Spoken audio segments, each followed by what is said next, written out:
Of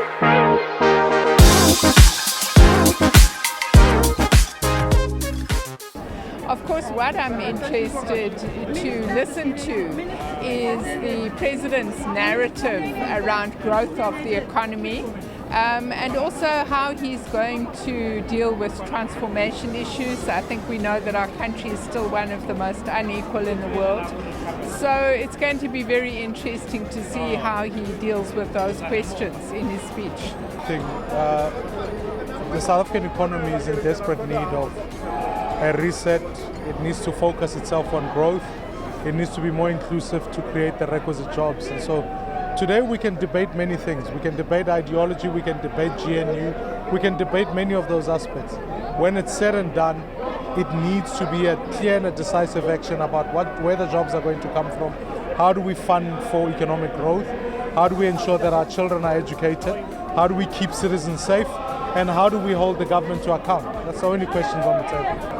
We expect, and I do believe that the people of South Africa wants to have clear policies when it comes to the economy, when it comes to corruption, and when it comes to crime prevention in South Africa.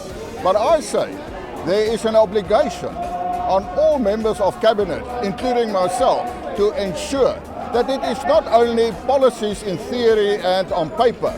We must ensure that it gets implemented so that we can create a better future for South Africa. As coming from the Department of Basic Education, we are looking forward for President to pronounce on the early childhood development, on the three-stream model, and on ICT, because that is the way to go. So we are looking forward. Remember, early childhood development has moved from the Department of Social Development to the Department of Basic Education. So we believe that he's going to pronounce, especially the how, as that on its own. It's a big program, it's huge, it's almost equal to the programs of the Department of Basic Education. So we are looking forward for him. And every activity, policy position that it will be done by different departments to the medium-term development plan. If anything is not going to be aligned to that when we assess, we are going to write and take it back, because we are going to be establishing PSCA, which is a policy unit that would then now be looking at policies and activities from different departments before they go to cabinet. So we are going to align everything to make sure that at least it speaks and is aligned to the MTDP. Thank you. Thank you. The overarching message tonight will be about economic growth to create jobs. I think we all agree that that is a critical and urgent priority in South Africa.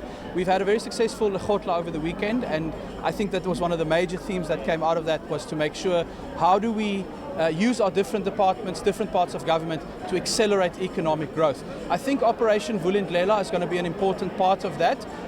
It has a very direct impact on Home Affairs as well, where we have an enormous opportunity. The National Treasury tells us that after load shedding, Home Affairs actually is the department with the most potential for economic growth because of our unique ability to attract skills into the country.